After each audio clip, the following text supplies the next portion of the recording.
Bonjour. Alors, merci pour votre accueil chaleureux. Après un bon petit déjeuner, on peut raconter les bienfaits de Dieu, ses hauts faits. Même si Philippe a dit que nous avons traversé des moments difficiles de guerre, c'est un bonheur pour moi de raconter à quel point Dieu est là avec nous, avec ceux qui lui font confiance dans les moments les plus difficiles, les moments les plus horribles. Dieu est avec nous. Donc, comme il a dit, nous venons du Rwanda. Nous sommes là depuis 95, avril 95. Exactement, je suis venue ici pour me faire soigner parce que le 21 avril 94, un groupe d'hommes armés, ils ont fait irruption dans notre maison. Ils étaient guidés par les militaires, d'autres étaient des civils, et l'homme militaire donna l'ordre de me tuer. Ils sont venus tous sur moi, ils ont commencé à me massacrer sauvagement avec leurs machettes, jusqu'à ce qu'ils se disent « elle est morte ». Ils m'ont laissée gisant dans mon sang, inconsciente. C'était un après-midi. Je suis restée sans secours jusqu'au soir, quand mon mari rentra du travail. Il était à l'époque médecin stagiaire à l'hôpital universitaire. Il était encore étudiant, il n'avait pas encore fini. Il est rentré, il m'a trouvée inconsciente. Et la première chose qu'il a fait, il a ausculté le cœur. Il a quand même constaté que même dans mon inconscience, le cœur battait toujours. Il décida alors de m'amener à l'hôpital, mais c'était la vie, c'était fini. Il n'y avait pas de possibilité, il n'y a pas d'ambulance, on n'avait pas de voiture, il n'y avait rien, c'était compliqué. Il est retourné à l'hôpital, il a dû demander une ambulance. Donc, sans trop aller dans les détails, avec beaucoup de difficultés, il a pu m'amener à l'hôpital.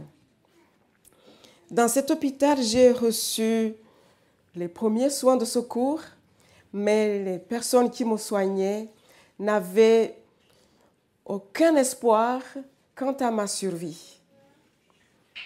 Ils voyaient mon crâne fracassé par des coups de machette, ils voyaient des morceaux d'os enlevés, et la matière cérébrale coulait sur les oreilles. Ils se disaient, mais elle ne va pas vivre. Même si elle ne meurt pas, elle sera un légume, quelqu'un sans connaissance, quelqu'un avec des séquelles neurologiques graves. Quand ils arrivent sur mon pied droit, ils voient que tous les os de la cheville droite étaient complètement fracturés. Il ne restait rien, juste un seul artère qui n'était pas coupé. Ils ont eu l'idée de couper le pied parce qu'il ne tenait plus, mais un anesthésiste qui était plus âgé, il conseilla de ne pas amputer le pied. Il a dit, peut-être cette artère pourra conduire le sang dans le pied. Puis si jamais le lendemain ça ne marche pas, on ampute. Heureusement, le lendemain, le pied était chaud. Ils ont dû mettre un clou sous le talon qui montait dans la jambe pour que ça tienne ensemble. Puis ils ont mis le plâtre. Puis sur la tête, ils ont fait des points de suture. J'avais des points de suture partout. C'était vraiment l'horreur même à voir. Je suis restée plusieurs heures dans un coma profond. Mais même dans la vallée de l'ombre de la mort, le Seigneur est avec nous. Dans ce coma, j'ai rêvé, ce que je pourrais dire comme ça. J'ai vu une robe de mariée qui était tellement jolie, resplendissante. Elle m'était destinée. Quand je l'ai vue, je me suis dit, aïe, aïe, aïe, j'étais contente, j'étais impatiente de mettre cette robe. Alors j'ai dit, alors il faut qu'on m'appelle mon mari, afin que je lui dise au revoir. Je pense que je vais aller rejoindre le Seigneur. La robe de fin lin, comme dit la Bible dans l'Apocalypse, représente les œuvres des justes ou des saints qui nous accompagnent quand nous mourrons. Alors je me suis dit, je vais partir vers le Seigneur. J'ai demandé qu'on m'appelle mon mari. Il est venu. Je lui ai dit, voilà, je vois une belle robe de mariée à côté de moi. Je pense que je vais partir vers le Seigneur. Je t'encourage vraiment à rester attaché au Seigneur, continuer à le servir fidèlement. Alors, il est parti. Je suis restée encore dans mon coma, dans mon sommeil. Et cette fois-ci, je vois les femmes de notre église qui priaient. Elles mettaient les bras en haut, elles priaient, elles gesticulaient. Je n'entendais pas bien leurs paroles, mais je comprenais leur intention. Je comprenais bien qu'elles priaient pour que je ne meure pas, que je revienne vers elles. Alors, moi, j'étais contente de partir. Je disais, mais dites aux femmes de notre église de me laisser partir. Mais les femmes ont insisté. Pour finir, je ne vois ni la robe ni les femmes. Et là, j'ai été réveillée. Je suis sortie du coma. Et j'ai compris que Dieu avait exaucé les prières de ces femmes. En disant cela, c'est une manière de vous encourager à prier. Vraiment, la parole de Dieu dit que la prière du juste a une grande efficacité. Il faut vraiment prier. Moïse, la prière du juste peut changer même les plans de Dieu. À un moment donné, le peuple d'Israël, il est allé dans l'idolâtrie. Dieu était fâché, voulait les détruire. Mais Moïse a prié, intercédé pour le peuple d'Israël pour que Dieu ne les détruise pas. Et Dieu a changé ses plans. Il les a laissés. Alors je me dis, vraiment, c'est un encouragement pour prier. Et ces femmes, quand elles ont su que j'étais réveillée, elles sont venues à l'hôpital pour me visiter. Elles m'ont raconté exactement comment elles avaient prié. Elles ont même fait des vœux envers Dieu pour que si jamais je revenais, elles allaient accomplir ces vœux. Et ces femmes, c'était pas des femmes de mon ethnie. Moi, je suis Tutsi, c'était des femmes Hutus. Il n'y avait pas de Tutsi qui pouvaient circuler. Sinon, les Tutsis étaient mortes ou bien elles se cachaient. Donc, ce sont des femmes de l'autre ethnie pour dire qu'en Christ, nous sommes une même famille. Alors, ce sont ces femmes Hutus qui sont venues vers moi, qui m'ont nourri tous les jours, matin, midi, soir, même si elles risquaient. Parce qu'en venant vers moi à l'hôpital, les autorités n'étaient pas d'accord qu'ils disaient qu'ils sont complices des Tutsis. Mais elles l'ont fait par amour pour moi et pour le Seigneur aussi. Et nos enfants, nous avons dû les confier à des chrétiens, exactement Hutus, qui n'étaient pas menacés. Mais malheureusement, ces derniers, ils ont dû fuir au Congo avec nos enfants. Et nous sommes restés plusieurs mois sans leurs nouvelles. Ce qui a été une épreuve plus difficile pour nous.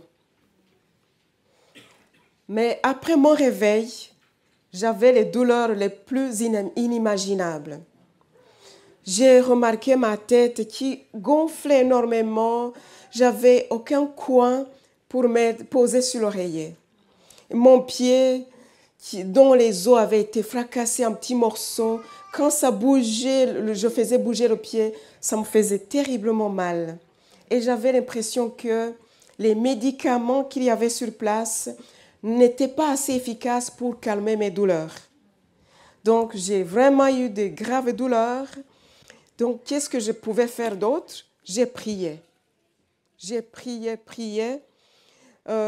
Pour éviter de focaliser sur mes douleurs, j'ai choisi de focaliser sur Dieu. Donc, j'ai prié. Je me suis souvenue de ses promesses, de sa fidélité. Simplement, j'ai prié.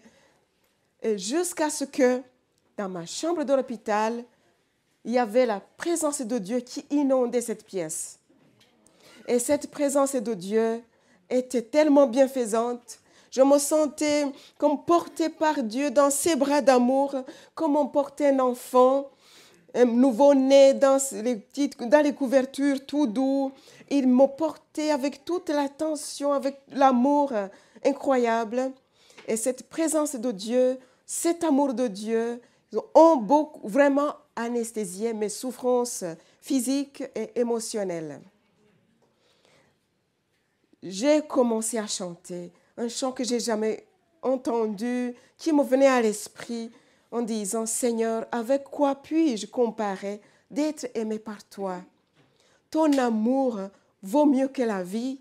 Être aimé par toi, ça dépasse d'avoir toutes les richesses de la terre ou être en sécurité. » L'amour de Dieu me suffisait et me comblait malgré la situation. Encore une preuve pour dire que Dieu est avec nous, même dans les moments les plus horribles. Dans cet hôpital de Butare, au Rwanda, j'avais 2 problèmes majeurs.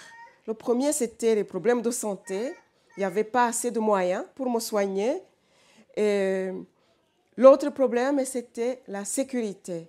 Il y avait des militaires qui étaient chargés d'exécuter toutes les personnes qui avaient été massacrées, qui n'étaient pas mortes à ce moment.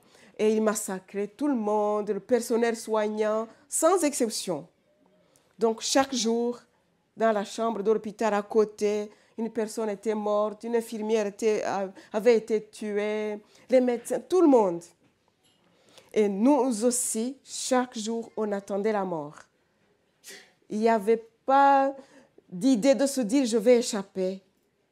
Et quand on est là devant la mort, sans pouvoir échapper, vous vous dites comment on se sent. En tant que chrétien, nous savons qu'après cette vie sur terre, il y a une autre vie éternelle. Donc, on se préparait à partir d'un moment à l'autre, mais sans péché.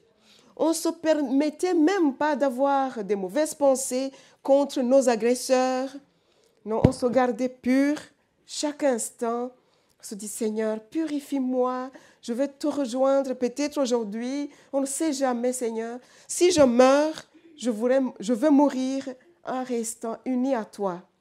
Si je vis, je vais vivre pour toi et avec toi. Donc, c'était dans cet état d'esprit que nous étions. Mon mari était avec moi dans cet hôpital et nos enfants étaient confiés à des amis.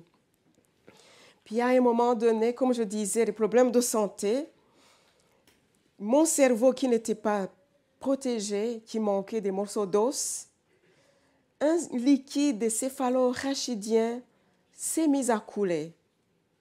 Et tout le monde paniquait en disant « c'est grave, les risques d'une infection comme une méningite et autres, c'est très grave. » Donc, ils m'ont ramené dans la salle d'opération. Comme il n'y avait pas assez de moyens, le médecin a encore fermé la peau, il a suturé la peau. Mais le lendemain, le liquide a continué à couler. Alors je lui dis, docteur, voilà, ça coule toujours. Il m'a dit, je ne peux rien faire.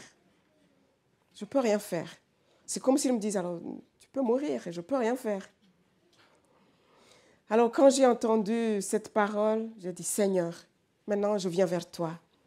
Je sais que c'est toi qui as ordonné à Lazare de sortir de la tombe. Alors, Seigneur, ordonne pour que ce liquide arrête de couler. Au nom de Jésus, Amen. Quand nous sommes dans des situations graves, on ne fait pas de longues prières. On fait des simples prières, mais avec foi. Donc, j'ai prié simplement, je n'ai rien senti, ni chaud, ni froid dans mon corps. Mais étonnamment, le lendemain, quand ils ont ouvert le pansement pour nettoyer, c'était tout propre, tout sec, rien ne coulait du tout, c'était fini, terminé. Alors, gloire à Dieu. Vraiment, Dieu avait guéri, cet écoulement était fini. Après cette période, nous sommes restés exactement dans cet hôpital au moins 70 jours. fin juin, nous sommes sortis. Mais pendant cette période, j'avais toujours des étourdissements. Je voyais tout tourner autour de moi. Et je m'attendais à perdre connaissance. Je m'agrippais sur un lit, sur une chaise, sur n'importe quoi qui était tout près. Je m'attendais à tomber. Je me maîtrisais jusqu'à ce que la crise passe. Et ça m'inquiétait tellement. Un jour, j'ai prié. Je dis, Seigneur, c'est toi qui as ordonné pour que ce liquide arrête de couler. Je te prie, Seigneur, encore une fois, ordonne pour que ces étourdissements s'arrêtent. Là aussi, j'ai prié simplement. Et je n'ai rien senti de spécial dans mon corps. Mais depuis ce jour-là, jusqu'à aujourd'hui, je n'ai plus eu ces étourdissements. Pour la gloire de Dieu, vraiment, Dieu écoute les prières. J'encourage même les enfants. Vous savez prier. Croyez que tout ce que vous demandez à Dieu, selon ce qui, bien sûr, est dans sa volonté, il nous l'accorde, il nous exauce. Donc, priez vraiment. Si nous sommes dans des situations où il n'y a pas de solution humaine, ne vous empêchez pas de vous adresser à Dieu. Il écoute et exauce nos prières. Après la sortie de l'hôpital, nous avons rencontré un missionnaire suisse-allemand qui est venu visiter le pays, voir leur station missionnaire, qu'est-ce qu'il devenait. Il nous a vus, il a vu mon état de santé, il a eu beaucoup de compassion pour moi et il a informé les collègues missionnaires qui étaient en Suisse allemande. Et ils ont bien sûr constaté qu'il n'y avait pas la possibilité de me faire soigner en Afrique, vu l'état de ma santé, mon crâne qui avait une brèche ouverte. Donc, ils ont décidé de demander à la Confédération l'autorisation de me faire venir en Suisse pour me faire soigner. Alors, ça, c'est encore une fois le corps de Christ qui se met en mouvement avec leurs églises. Ces missionnaires sont dans des églises différentes. Avec leurs églises, ils se sont mis ensemble. Ils ont payé tout ce qu'il fallait. Ils nous ont pris en charge financièrement parce que la Confédération a exigé qu'on ne demande pas d'asile politique, que ces missionnaires et leurs églises nous prennent en charge financièrement. Et c'est ce qu'ils ont fait. Donc, nous sommes venus en 1995, comme j'ai dit, et ce sont ces missionnaires et leurs églises qui nous prenaient en charge financièrement. Gloire à Dieu et qu'il bénisse vraiment le corps de Christ. Nous aimons les enfants de Dieu et partout où je vais, je me dis, le monde entier, c'est ma paroisse. Ce sont vraiment le chant du Seigneur. Il n'y a pas de distinction, de dénomination. Vraiment que toute la gloire revienne au Seigneur. Alors, j'ai été soignée au CHUV, arrivée en Suisse. Là, ils ont pris, à la place de mettre une pièce synthétique, ils ont pris un morceau sur mon crâne, ils ont taillé un morceau d'os qu'ils ont collé sur la brèche qui était ouverte et Dieu a béni cette opération. L'opération vraiment a bien réussi. Je rends gloire à Dieu. Quand je suis retournée au contrôle, le neurochirurgien qui m'avait opéré m'a posé la question en disant « Est-ce que vous n'avez pas eu d'épilepsie ?» J'ai dit non. Il m'a dit « Je ne comprends pas, parce que l'endroit qui a été touché, c'est le foyer de l'épilepsie. » Devant lui, je me rappelais plus de mes étourdissements. Après l'avoir quitté, je me suis souvenu les étourdissements que j'ai eus. J'allais presque perdre conscience ou connaissance, mais Dieu a guéri ces étourdissements. Encore une fois, j'ai glorifié Dieu pour avoir guéri cette épilepsie qui commençait. Vraiment, toute la gloire revient au Seigneur. Je ne sais pas, je n'ai pas de mots pour exprimer ma reconnaissance, que je n'ai pas eu de séquelles neurologiques. avec tout ce que j'ai eu, mon cerveau qui avait été atteint, la matière cérébrale qui courait sur les oreilles, mais que je n'ai pas de séquelles. Mais je dis, Seigneur, tu es extraordinaire. Vraiment, je lui donne toute la gloire. Et sur le pied droit, ils ont immobilisé la cheville. Comme je n'avais pas de tendon d'Achille, j'avais rien, tout avait été sectionné. Pas de sensibilité, rien du tout. Ils ont fixé l'articulation de la cheville. Et Dieu aussi a béni cette opération. Il y a eu plusieurs opérations. Sur le pied, quand même, je n'ai pas été exaucée instantanément comme sur la tête. J'ai prié avec la même foi, mais Dieu a choisi une guérison progressive au niveau du pied. Comme je viens de dire, j'avais perdu toutes les sensibilités, j'avais des gros problèmes d'œdème lymphatique, ça gonflait énormément jusqu'à voir dans les doigts du pied, au niveau des ongles, sortir presque rouge de l'eau et mélanger du sang. Ça gonflait trop, ça faisait très mal. Alors, qu'est-ce qui m'a aidé à tenir le coup? C'est une relation personnelle avec le Seigneur basée sur la lecture de la parole de Dieu, la Bible, et la prière. Chaque jour, j'ai mon temps pour lire la Bible. Et quand je lis la Bible, je ne lis pas trop de chapitres, je lis un petit passage, mais je cherche quelque chose qui me parle. Si je trouve une promesse, je me l'approprie. Si je trouve une exhortation ou quelque chose que Dieu me demande d'abandonner ou de faire, j'aime quand même obéir. Et Dieu m'a beaucoup parlé en utilisant sa parole. Je vous donnerai des exemples. Et quand je prie, après la lecture, je me mets à prier. Et là, je répands mon cœur devant Dieu, comme si je parlais à un ami très cher, de longue date. Je lui raconte tout, les joies, les tristesses, les larmes. Je déverse mon cœur devant Dieu. Et chaque fois que je suis venue dans la présence de Dieu, je ne suis jamais repartie comme j'étais venue, sans avoir rien reçu. J'ai toujours reçu quelque chose, soit au travers de la parole ou dans la prière. Je peux vous donner des exemples. Peut-être ça vous encouragera à lire la Bible pour ceux qui n'ont pas l'habitude de la lire. Un jour où je me sentais quand même révoltée, je me sentais très triste, j'étais ici en Suisse, je me disais, mais quand même, qu'est-ce que j'ai fait pour mériter tout cela? C'est injuste. Ou qu'est-ce que je n'ai pas fait? Et j'avais beaucoup de pourquoi. Pourquoi ça? Pourquoi? Et je me sentais quand même triste et révoltée. Et ce jour-là, j'ai lu ma Bible, comme d'habitude. Je lisais dans le livre du prophète Ésaïe, dans le chapitre 30, et Dieu m'a parlé au travers du verset 15, on dit « Car ainsi parle le Seigneur, l'Éternel, le Saint d'Israël.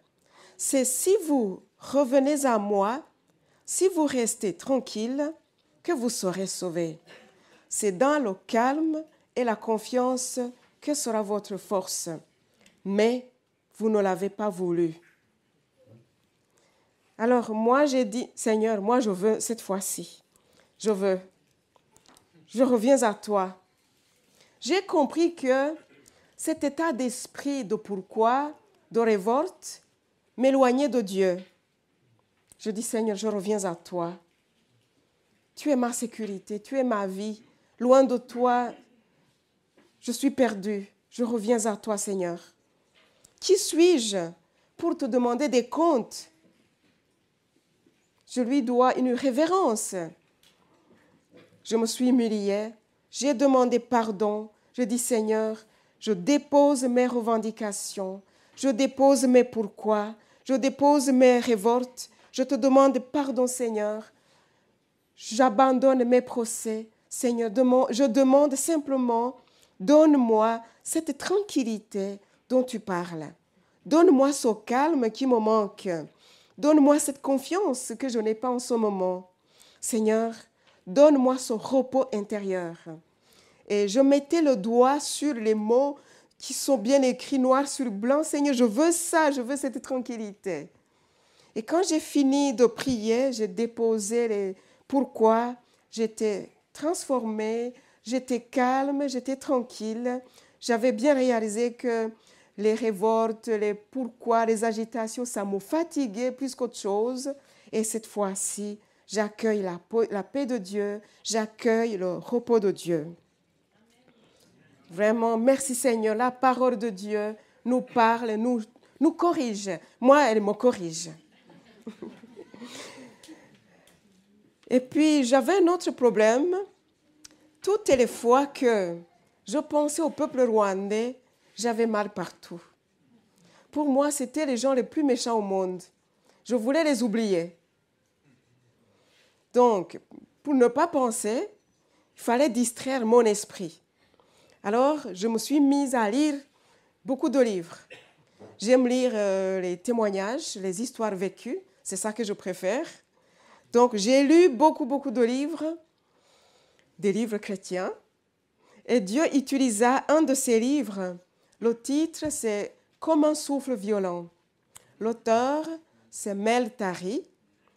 Ce livre parle du réveil qui a eu lieu en Indonésie. Il raconte beaucoup de miracles, des malades qui étaient guéris, des résurrections de morts, de l'eau qui a été changée, transformée en vin et d'autres miracles. Mais ce n'est pas ça qui m'a touchée. Mais j'ai été touchée par un petit paragraphe qui parlait des blessures intérieures. L'auteur disait que si nous sommes blessés intérieurement, ça ne sert à rien de couvrir la blessure et de faire comme si de rien n'était. Essayer de survivre, faire tout comme si tout allait bien. Ils disent, de toute façon, la blessure, elle est là. Elle handicape votre existence. Elle handicape même votre relation avec Dieu. Donc, il conseillait de la reconnaître, de la découvrir et de la montrer à Jésus-Christ. C'est ce que j'ai fait. Quand je lis une parole, que ce soit dans la Bible ou dans un livre, qui me touche et qui me parle, j'aime la mettre en pratique tout de suite, parce que si je remets plus tard, je risque d'oublier. Et j'aime vraiment obéir tout de suite. Alors tout de suite, j'étais assise, j'étais sur mon lit, et là je me suis mise à plat ventre, j'ai commencé à prier. J'ai dit, Seigneur, je reconnais que je suis profondément blessée. Seigneur, je te demande de venir toucher ma blessure intérieure. En priant comme ça, mes pensées se sont tournées vers le peuple rwandais qui était la cause de mes blessures intérieures. Alors, avant, j'évitais de penser aux Rwandais. Maintenant, ils sont face à face. Je dois les confronter. Ils sont face à face. Je dis, Seigneur, comment vois-tu le peuple rwandais? Donne-moi de les voir comme toi aussi tu les vois. Alors, dans mon cœur, vraiment, quand nous prions, c'est simple. On ne complique pas la vie. On parle à Dieu comme on parle à un humain. Et Dieu nous parle aussi. Et dans mon cœur, quand je pose la question, comment tu vois les Rwandais? Dans mon cœur, une pensée me dit, mais Jésus-Christ est mort à la croix pour tous les peuples du monde entier, y compris les Rwandais. Donc, il les aime autant que les autres peuples. Je dis, moi, Seigneur, tu ne penses pas qu'ils sont les plus méchants au monde? Tu ne vois pas, moi, je vais le convaincre qu'ils sont les plus méchants. Mais je lui dis, Seigneur, tu ne vois pas qu'au Rwanda, on est victime pour des choses dont on n'est pas responsable. Qui a choisi de naître dans telle ethnie ou dans telle autre? C'est injuste. Je dis, mais Seigneur, ils sont les plus méchants. Mais dans mes pensées encore, je suis en train de prier. Dans mon cœur, une pensée me dit, mais pense à toutes les guerres que tu as apprises dans l'histoire. Je réfléchis, j'ai connu des guerres en Afrique, en Amérique, il y a eu la guerre du Vietnam, il y a eu des guerres en Asie, Iran, Irak et ailleurs. Maintenant, je vois la Deuxième Guerre mondiale. Je dis, ah bon? Mais Seigneur, ce ne sont pas les Rwandais qui ont fait des camps de concentration. Ce ne sont pas les Rwandais qui ont gazé les 6 millions de Juifs. Mais Seigneur, qu'est-ce qui se passe? Finalement, tous les êtres humains sont les mêmes. Que ce soit des Noirs, que ce soit des Blancs, ils sont tous les mêmes. Du nord au sud, ils sont les mêmes. De l'est à l'ouest, ils sont tous les mêmes. Ils ont tous les mêmes capacités, oui, de commettre des choses qu'on n'a même pas les mots pour dire les atrocités dont ils sont capables. Ils sont tous capables du pire. Alors, Seigneur, qu'est-ce qu'il y a là derrière pour que l'être humain soit aussi horrible, soit aussi inhumain? C'est quoi? Qu'est-ce qu'il y a là derrière? Je suis en train de prier, je pose mes questions au Seigneur, mais le Seigneur répond. Dans mon cœur, encore une fois, ça devient clair. C'est comme vraiment, j'ai une pensée que je n'ai jamais eue. Une pensée qui me dit, là derrière, il y a celui-là que la Bible appelle le diable. Quand il prend le contrôle de l'intelligence de l'homme ou de l'humain, ça peut être une femme ou un homme, quand le diable prend le contrôle de l'être humain, il est capable de faire des choses inhumaines. Il est capable de faire des choses qu'on n'a pas de mots pour exprimer. Donc, c'est le diable qui était derrière toutes ces méchancetés. Après cette conviction, j'étais saisie par un sentiment de compassion pour mon peuple. Où j'ai commencé à pleurer en disant, mais Seigneur, aie pitié de mon peuple. Ils se sont laissés contrôler, manipuler par le diable. Oh Seigneur, pardonne aux Rwandais. Pardonne vraiment aux Rwandais qui sont au Rwanda, les Rwandais qui sont à l'extérieur du Rwanda. Seigneur, j'ai compris que le diable était derrière ces méchancetés. Seigneur, je pardonne les Hutus, je pardonne aux Hutus, je pardonne aux Tutsis, je pardonne, Seigneur, aux autorités qui n'ont pas arrêté les massacres, au contraire, qui incitaient la population au massacre, qui disaient, ces cancrés-là, tuez-les, qu'aucun ne vous échappe, tuez-les, trouvez-les partout où ils se cachent. J'ai dit, Seigneur, je pardonne à toutes ces personnes. Je te demande toi aussi de leur pardonner. J'ai dû dire les noms des politiciens, que ce soit les ministres, les préfets, que j'ai entendus moi-même à la radio avec mes propres oreilles. J'ai dit leur nom devant Dieu. Je dis, Seigneur, je leur pardonne. Toi aussi, pardonne-leur.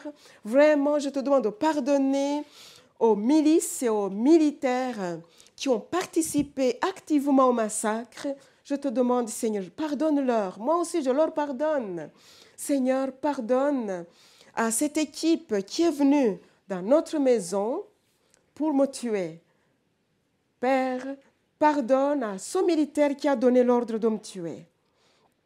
Pardonne à ce monsieur qui leva le bras le premier pour me donner le premier coup de machette. Seigneur, je lui pardonne moi aussi. Pardonne à chaque personne qui a mis sa main sur moi. Seigneur, pardonne aux personnes qui ont tué mon père le même jour. Pardonne aux personnes qui ont tué ma petite sœur, mes 4 frères le même jour, mes frères et sœurs en Christ, mes oncles, mes tantes, toute la famille élargie. Donc, j'ai cité tout ce qui me venait à l'esprit. Je n'ai pas fait la liste. Quand j'ai commencé à prier, je ne savais même pas que j'allais finir comme ça. J'ai prié tout ce qui venait à l'esprit. J'ai cité tout ce qui venait. Et quand j'ai fini, il n'y avait plus rien à dire. J'étais transformée radicalement. Là où j'avais la tristesse, elle était transformée en une joie indescriptible. Là où j'avais la haine pour les Rwandais, cette fois-ci, la haine fut remplacée par l'amour et la compassion pour mon peuple. J'étais transformée. C'est comme vraiment de la mort à la résurrection. J'étais une nouvelle personne. Cette fois, si je pouvais penser aux Rwandais, j'avais envie de les voir et les serrer dans mes bras, leur dire à quel point le Seigneur est capable de guérir un cœur brisé. Vraiment, Dieu m'a guéri totalement. Il n'a pas calmé, il a guéri réellement.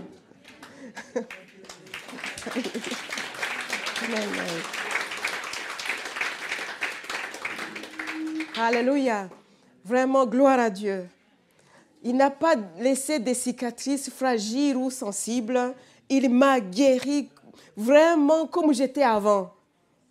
Je suis en bon état d'esprit, corps, âme, esprit. Il m'a guéri et je lui donne toute la gloire. Amen. Alors, j'aimerais vous dire pourquoi et comment pardonner. Peut-être vous auriez envie ou besoin, parce qu'il ne faut pas nécessairement des coups de machette pour être blessé. Même une parole mal placée peut blesser, même un regard, n'importe comment. Même les enfants peuvent être blessés par les camarades d'école, même les profs blessent les enfants. Et les enfants aussi, vous pouvez amener vos blessures, même les parents, même nous les parents, nous pouvons blesser les enfants quand nous disons des paroles mal placées ou on ne vous valorise pas comme il faut. Nous pouvons blesser, nous sommes capables. Mais Dieu ne veut pas qu'on vive avec les blessures meurtries. Il veut guérir nos blessures. Alors, je vais vous montrer comment, avec le verset de 2 Corinthiens, chapitre 2, verset 10 à 11. Celui à qui vous accordez le pardon, je lui pardonne moi aussi. Et si j'ai pardonné, pour autant que j'ai eu quelque chose à pardonner, je l'ai fait à cause de vous devant le Christ, pour ne pas laisser Satan prendre l'avantage sur nous. Nous ne connaissons en effet que trop bien ses intentions. Alors, c'est Paul qui parle. Il dit, si j'ai eu besoin de pardonner, je l'ai fait devant le Christ.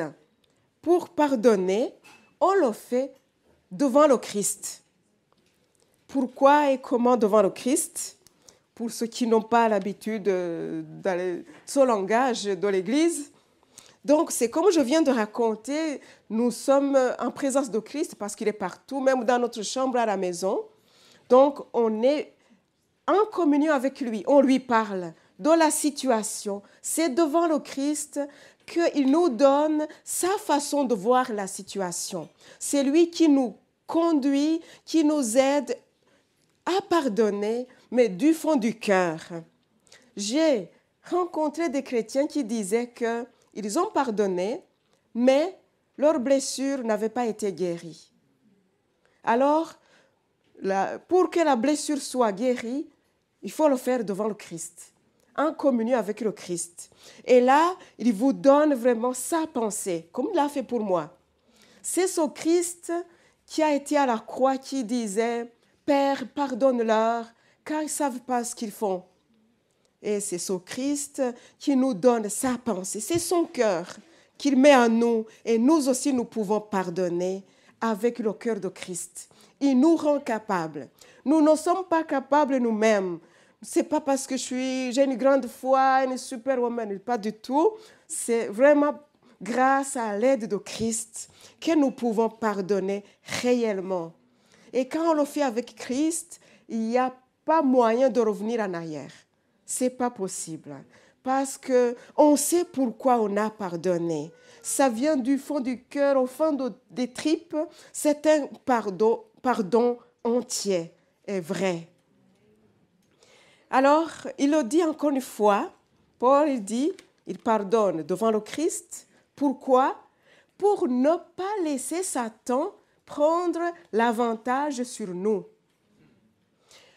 Quand on ne pardonne pas, nous sommes prisonniers de l'amertume, de la rancune, de la haine, du ressentiment. Et là, c'est Satan qui prend avantage. Je sais de quoi je parle. Je connais comment j'étais avant, pendant que j'avais les mauvaises pensées contre les Rwandais, et je connais l'état d'esprit après. Vous le savez que l'amertume ronge, détruit, fait beaucoup de mal. Et c'est Satan qui prend avantage. Et il dit, Paul, encore une fois, nous ne connaissons que trop bien ses intentions. Les intentions de Satan sont lesquelles?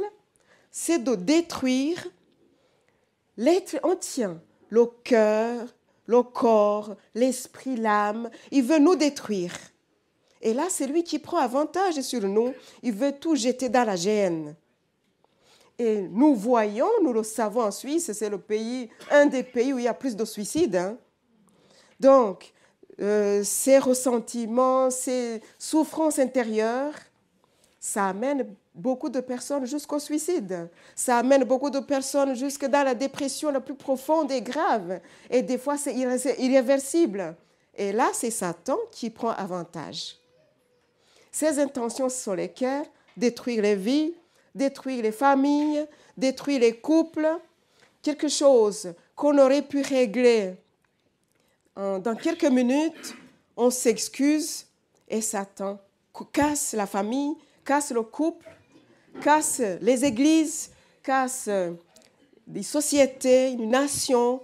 C'est ça le but de Satan, c'est de détruire. Donc, ne donnons pas l'avantage au diable sur nos vies. Ne le laissons pas prendre le moindre avantage.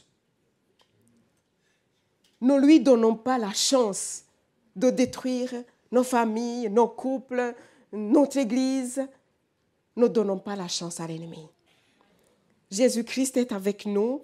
Et puis, j'aime dire qu'en pardonnant, c'est nous qui sommes les premiers bénéficiaires d'une grande bénédiction. Vraiment, nous sommes bénéficiaires.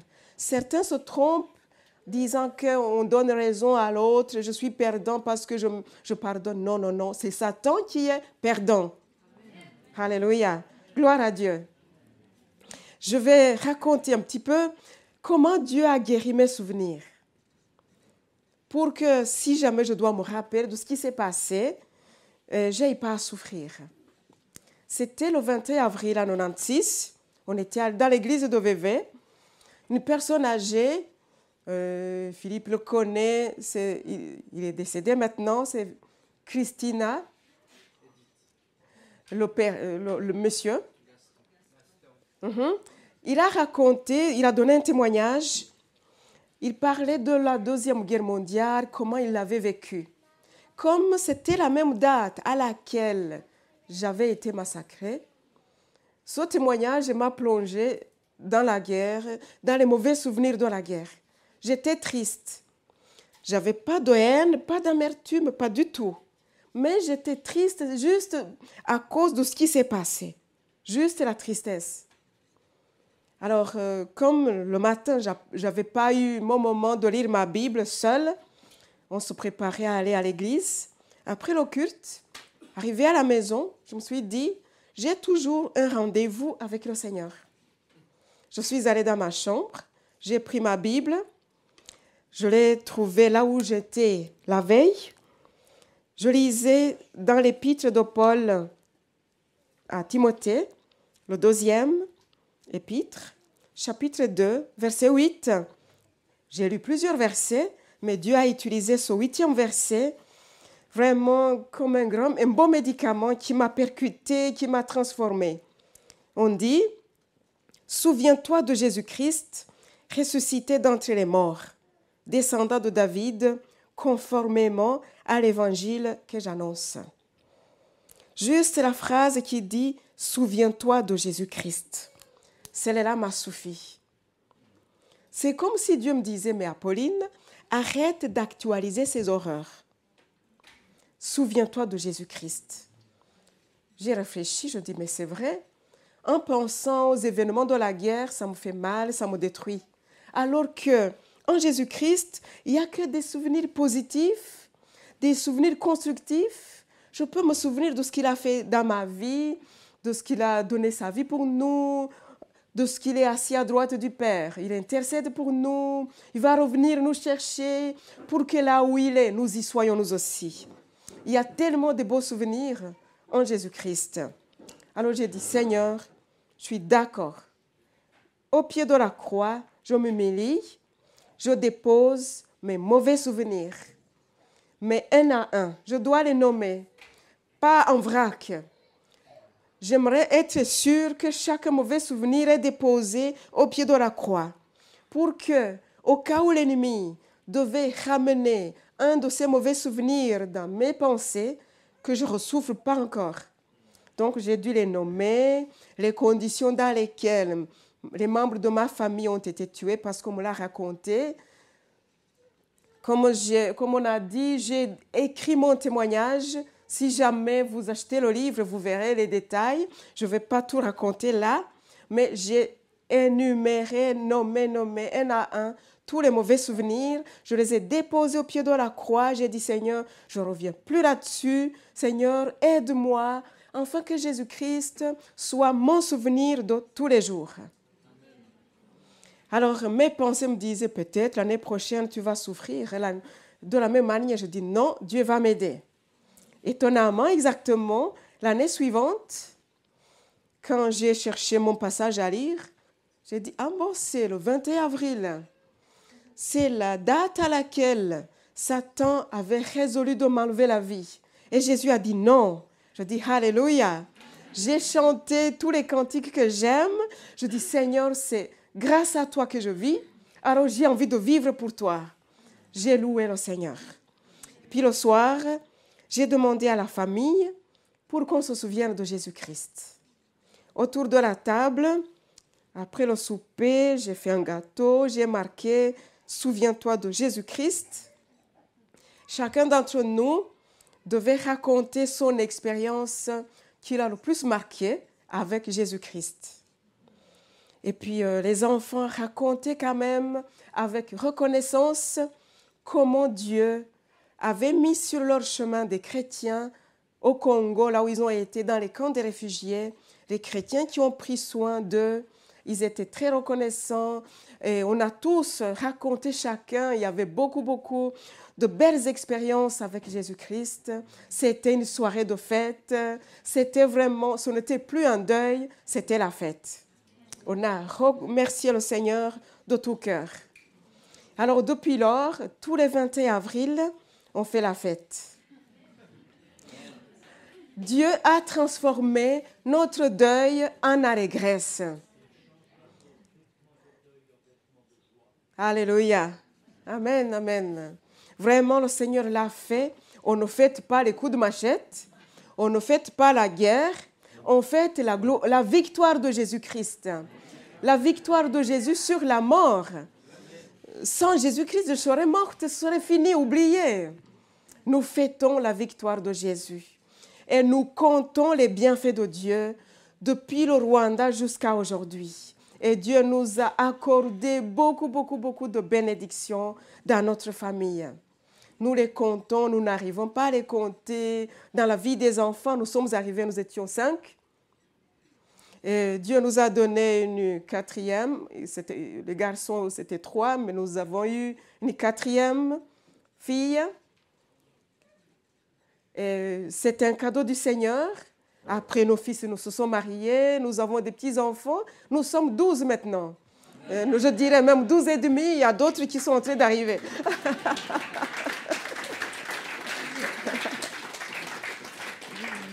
Gloire à Dieu. Vraiment, nous avons un Dieu extraordinaire.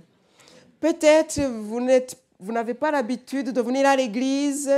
Vous pensez que Dieu n'existe pas, que c'est une idée. C'est quoi les idées des chrétiens? Dieu n'est pas une idée. Dieu est vivant, est réellement vivant. Et il fait des choses réelles. Il fait des choses tangibles et palpables.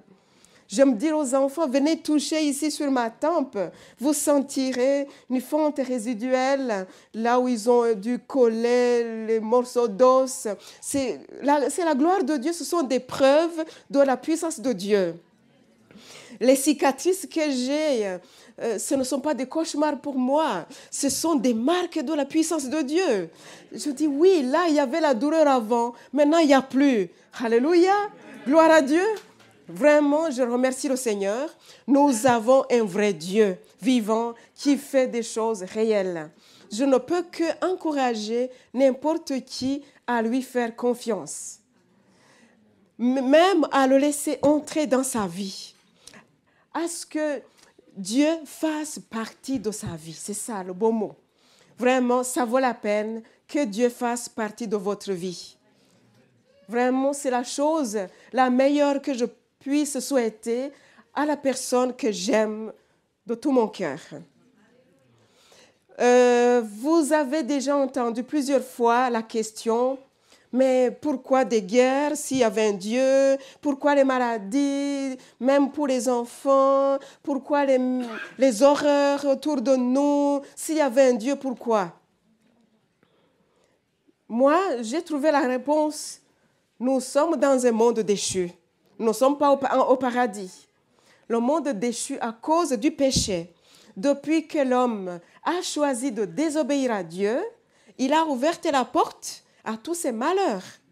Et jusqu'à aujourd'hui, les hommes ou les humains continuent à choisir d'exclure Dieu de leur vie. Et voilà, les malheurs que nous voyons autour de nous sont les conséquences du péché. Mais Dieu n'est pas responsable de tous les maux que nous voyons. Et les chrétiens se disent des fois, mais je crois, mais pourquoi j'ai des épreuves? Pourquoi je suis malade? Pourquoi l'épreuve alors que je suis chrétien? Alors que je crois? Et moi, je leur dis que la foi ne nous épargne pas des épreuves. Au contraire, la foi nous aide à les surmonter. Jésus n'a pas dit que si nous croyons en lui, nous aurons une vie facile, tout va couler, que nous aurons une vie rose.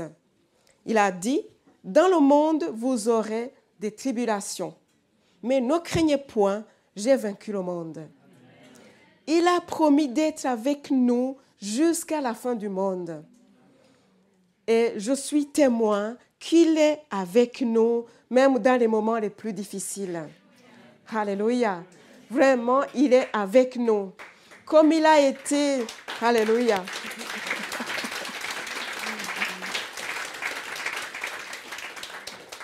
Certaines personnes disent, l'épreuve que je vis, c'est l'enfer.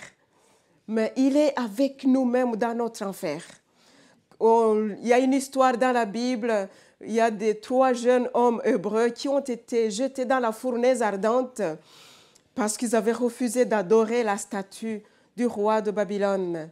Et finalement, un ange de Dieu, le roi païen disait, qui ressemble au Fils de Dieu, était avec eux dans cette fournaise ardente. C'est comme ça que Dieu est avec nous dans nos fournaises d'épreuves. Il est avec nous. Et c'est lui qui calme les flammes. C'est lui qui contrôle la hauteur des flammes, même le thermostat.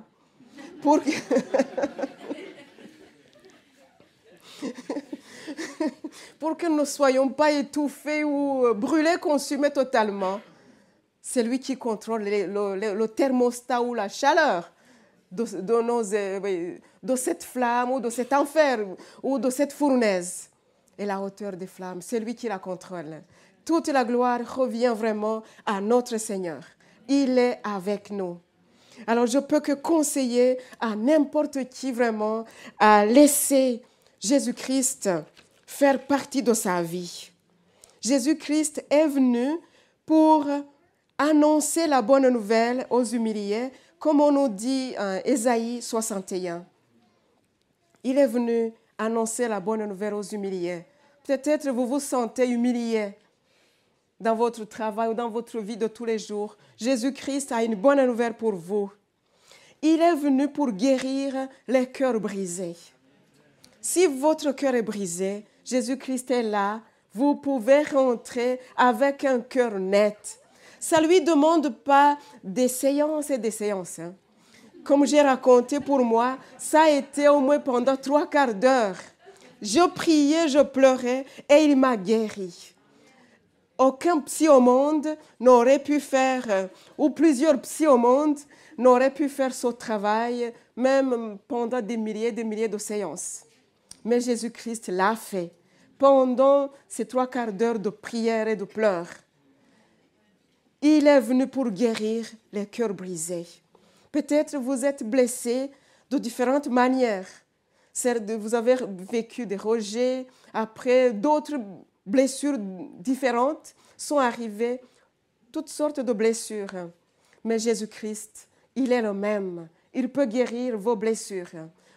Comme le médecin, il s'occupe de chaque maladie, il y a des généralistes, mais finalement, des fois, il préfère envoyer son patient chez le cardiologue et lui il garde certaines maladies, il laisse d'autres aux spécialistes. Mais notre Dieu, c'est le meilleur spécialiste. Alléluia. Il fait des choses que la science ne peut pas faire. Il guérit les maladies que les médecins ne peuvent pas guérir. Je pense que mon mari ne sera pas frustré en disant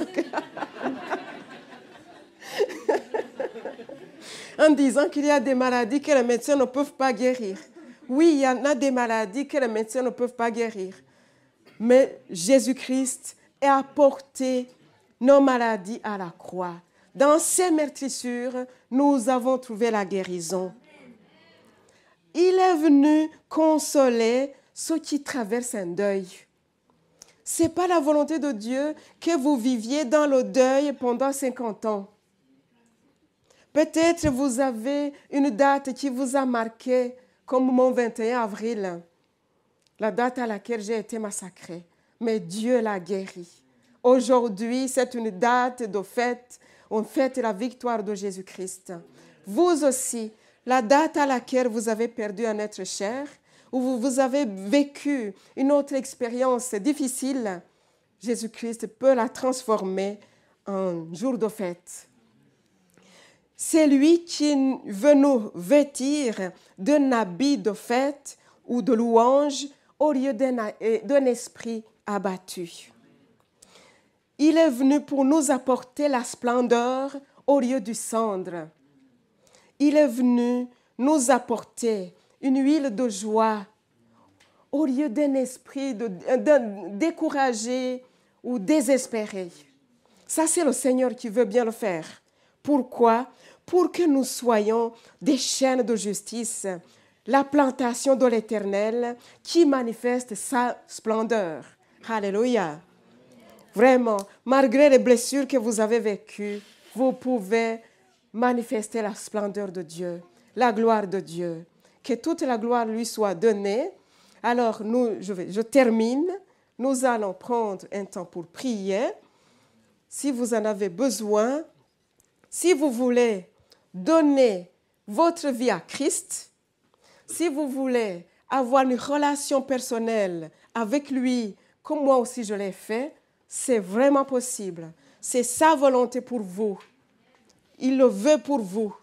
Est-ce que vous êtes d'accord aussi? Vous le voulez comme lui aussi le veut pour vous. Vous êtes d'accord qu'il fasse partie de votre vie. Alléluia. Alors si c'est le cas vraiment, peut-être c'est la première fois que vous entrez dans une église où vous avez rétrogradé à cause des épreuves que vous avez vécues, vous avez perdu la foi, vous pouvez revenir à lui. Jésus-Christ vous aime tellement. Il n'y a aucune personne au monde qui peut vous aimer comme lui. Même votre père, votre mère, votre mari ou femme, personne au monde comme lui. Jésus vous aime. C'est une déclaration d'amour qu'il vous fait ce matin. Êtes-vous d'accord de répondre à cette déclaration d'amour? Êtes-vous d'accord de m'ouvrir votre cœur? J'aimerais faire partie de ta vie.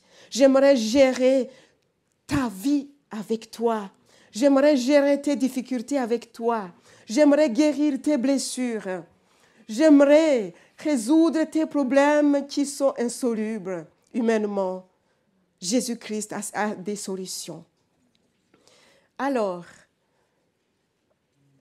Jésus ne se mêle pas dans les affaires des autres. Quand vous lui appartenez, vous êtes son enfant, il se sent concerné par tout ce qui vous touche. Mais quand vous lui dites, Seigneur, je ne veux pas que tu fasses partie de ma vie, il respecte. Mais quand vous lui dites, viens faire partie de ma vie, oh là là, il vient avec tous les bras ouverts. Si jamais il y a des personnes qui veulent, pour la première fois, donner leur vie au Seigneur, puisse-t-il mettre la main en haut et puis on prie. Quand vous mettez la main en haut, vous dites à Dieu, oui Seigneur, me voici. C'est moi qui le fais, c'est ma main que tu vois. Alors Seigneur, je te donne ma vie, viens faire partie de ma vie, je t'accueille. Oui, alors si vous le voulez vraiment, nous allons prier. Nous allons prier pour ces personnes. Alors vraiment, chers amis, ouvrez votre cœur à lui. Je vais prier, vous aussi vous allez prier. On prie en même temps.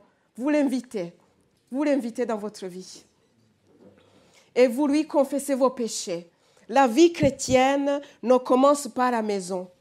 La vie chrétienne commence au pied de la croix. La croix à laquelle Jésus-Christ a été crucifié. C'est là où Jésus a payé le prix pour votre péché. Il a été puni à votre place. Donc, vous ne serez jamais puni. Jésus a été puni.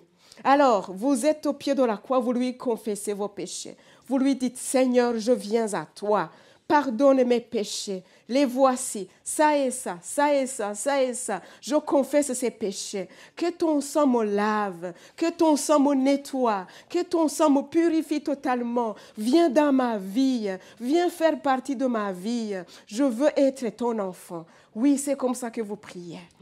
Alors, Seigneur Jésus, merci pour ces bras qui se lèvent. Tu les as vus, Seigneur. Oui, Seigneur Jésus, bénis ces personnes. Alors maintenant, Seigneur, que ton esprit descende. Que ton esprit descende. Tout et rentre dans ces vies. Ton Esprit Saint, mets ton sceau. Marque ces personnes. Marque-les, Seigneur Jésus-Christ. Lave-les de tout péché, de toute souillure. Et que le Saint-Esprit leur donne la capacité de ne plus retourner dans ces péchés qu'ils ont confessés. Que le Saint-Esprit leur donne la force nécessaire, la victoire sur tout péché.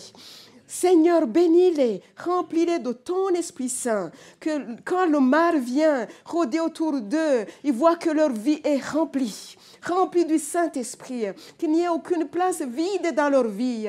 Remplis-les, Seigneur Jésus, marque-les de ton sceau. Alléluia. Merci pour ta gloire, merci pour ta bonté, merci. Inscris-les dans le livre de vie.